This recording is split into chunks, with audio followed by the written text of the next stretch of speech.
So hello everyone, I welcome you all to UIS. So in this session we are going to discuss GS paper 2 जो mains का paper है उसमें आपको क्या क्या sources follow करने हैं।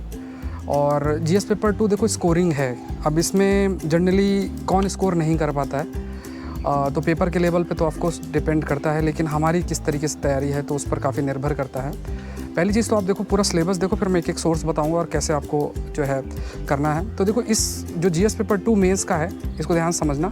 इसमें मेजर पोर्शन है, एक तो पॉलिटी वाला हिस्सा है जिसमें आपको पूरा जो आप GS पेपर 2 में पॉलिटी का हिस्सा पढ़ते हो, कॉन्स्टिट्यूशन वाला जो लक्ष्मीकांत की किताब है तो वो तो करना ही है, वो तो आपके काम आते हैं। लेकिन अगर आप उस किताब को देखो ना तो उसमें ज़्यादातर चीज़ें प्रीलिम्स के लिए इम्पोर्टेंस रखते हैं। काफ़ी सारे कुछ टॉपिक्स हैं, चाहे वो गवर्नर को लेके हो, चाहे कुछ रिपोर्ट्स जैसे पुंछी कमीशन, सरकारिया कमीशन, या आप कुछ सर्टन बॉडीज़ ट्रिब्यूनल्स और ये सब दिया हुआ है तो वो मेंस में भी काम आता है। तो वो तो किताब आप प्रीलिम्स में पढ़ते हो तो वो काम आएगा, लेकिन वो बहुत ही कम पोर्शन कवर करता है मेंस का, जो एम लक्ष्मीकांत की किताब है इंडियन पॉलिटी।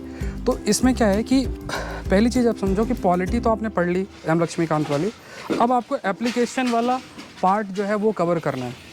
और एप्लीकेशन वाला जो पार्ट है उसके लिए जो गवर्नेंस इन इंडिया की अगर हम बात करें, उसकी जो किताब है एम लक्ष्मीकांत वाली, उसको बहुत अच्छे से आपको कवर करनी पड़ेगी। एम लक्ष्मीकांत की जब हम बात करते हैं, एम लक्ष्मीकांत की किताब में अगर आप उसको देखो तो बहुत ही शॉर्ट में चीज़ें कवर्ड हैं। लेकिन जैसे मान लो for example statutory, non statutory body, advisory body, regulatory bodies, इसके आपको बेसिक अंडरस्टैंडिंग होनी चाहिए। डायरेक्ट सिलेबस में आपको पूरा 2-3 लाइन इस पर लिखी हुई है तो पता होना चाहिए। फिर जैसे आपके पास welfare schemes, vulnerable section of society, poverty से रिलेटेड स्कीम्स, ये सारी चीज़ें तो किसी का भी कंपाइलेशन आप किसी भी इंस्टीट्यूट का फॉलो कर सकते हो और उसका एक साइनॉप्सिस टाइप आप बना सकते हो, तो वो आपके लिए बहुत हेल्पफुल रहेगा। और एक जो सोर्स इंपॉर्टेंट बनता है वो एडमिनिस्ट्रेटिव रिफॉर्म कमीशन के ऊपर है, ARC जिसे हम कहते हैं। तो इसमें जैसे एक रिपोर्ट है सोशल कैपिटल के ऊपर, वो रिपोर्ट मैंने कराई भी। अगर आप अनअकैडमी मेरे फ्री क्लासेस वाला अगर देखो, यूज़ द कोड SPLIV, इसका यूज़ करके अगर आप फ्री क्लासेस करोगे तो उसमें क्या है कि एडमिनिस्ट्रेटिव रिफॉर्म कमीशन पे एक रिपोर्ट मैंने पढ़ाई हुई है पूरी की पूरी, सोशल कैपिटल। अब उसमें सोशल कैपिटल में अगर आप देखोगे तो कई चीज़ें आपको मेंशन है, जैसे ट्रस्ट क्या होता है, चैरिटीज़ क्या होते हैं, रिलीजियस एंडोमेंट्स क्या होते हैं, NGO, civil societies, third sector जो इस्तेमाल किया जाता है ये टर्म, तो उससे रिलेटेड पूरा डिटेल उसमें पूरा कवर्ड है। रिकमेंडेशंस दे रखे हैं, चैलेंजेस क्या दे रखे हैं। अब ये जो पोर्शन सोशल कैपिटल वाला ARC रिपोर्ट है वो बहुत अल्टीमेट है, बहुत इंपॉर्टेंट है। अगर आप एक बड़ा पोर्शन देखो जिसमें वो सेल्फ हेल्प ग्रुप और इन सब की बात करते हैं, NGOs का रोल, सिविल सोसाइटी का रोल, इस पे जो गवर्नेंस का पोर्शन आपका आता है वो पूरे तरीके से उसमें कवर किया गया। मैंने उसको कवर भी बहुत अच्छे तरीके से किया। तो देखो आपको GS पेपर 2 कवर करने के लिए पहले इंडियन पॉलिटी जो कॉन्स्टिट्यूशन वाला पार्ट है जो आप पढ़ते हो, दूसरा आपके लिए जो बनता है वो है गवर्नेंस इन इंडिया। उसको भी थोड़ा सा एक आप कह सकते सेलेक्टिव स्टडी करनी है। सिलेबस को देख, जैसे आपको गुड गवर्नेंस, ई गवर्नमेंट, कॉर्पोरेट गवर्नेंस, ये कुछ चीज़ें हैं जो हमें पता होना चाहिए। कंपैरिजन ऑफ द कॉन्स्टिट्यूशन, ये सब कंटेंट उस गवर्नेंस इन इंडिया की किताब एम लक्ष्मीकांत की बहुत ही शॉर्ट में दे रखा है।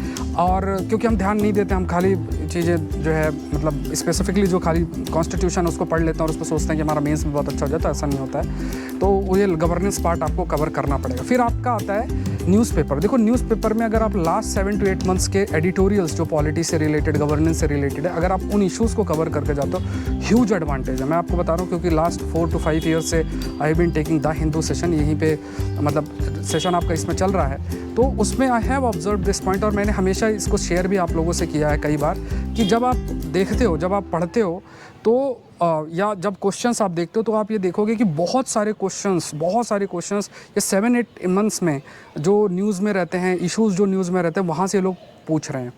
अब अगर ऐसी स्थिति है कि क्वेश्चंस पूछे जा रहे हैं, जैसे एक क्वेश्चन में आपको एनवायरमेंटल लॉज पे प्रश्न था। अब मान लो कोई टीचर है, उनको नहीं पता है एनवायरमेंटल लॉज मतलब इन द सेंस कि ये क्वेश्चन का सोर्स क्या है, तो वो कहेंगे ये लॉज भी पढ़ो, वो लॉज भी पढ़ो, इस टाइप से बताया जा सकता है। अब अगर आप देखोगे कि उस समय 3 से 4 आर्टिकल्स आए थे जिसमें एनवायरमेंटल लॉज पर काफ़ी चर्चा हुई थी, जिसमें स्पेसिफिकली उन्होंने 2-3-4 केसेस बता रखे थे एडिटोरियल के अंदर। अब आपने लिस्ट बना ली कि अच्छा 3-4 ये केसेस हैं और ये कुछ चीज़ें न्यूज़ में हैं, उसको आपने ऑप्ट किया और कि इस एरिया में अगर प्रश्न आता है तो मैं आंसर कर लूँगा।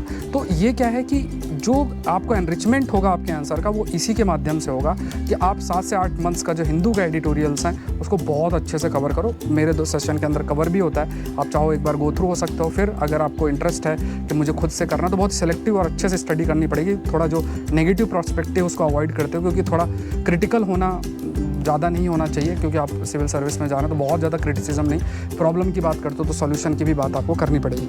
अब एक फिर तीसरा पार्ट आता है, नेक्स्ट पार्ट जो आता है वो इंटरनेशनल रिलेशन का आता है। इंटरनेशनल रिलेशन के आप ज़्यादातर प्रश्न देखो बेसिक इंडिया की foreign policy, look east policy, act east policy, Panchsheel, ये सब चीज़ें जो इंडिया की बेसिक फॉरेन पॉलिसी है वो हमें पता होना चाहिए। इंडिया के जो नेबरहुड में हमारे रिश्ते हैं कुछ बेसिक पॉइंट्स पता होना चाहिए, तो कहीं से भी कुछ थोड़ा बहुत नोट्स मिल जाता है।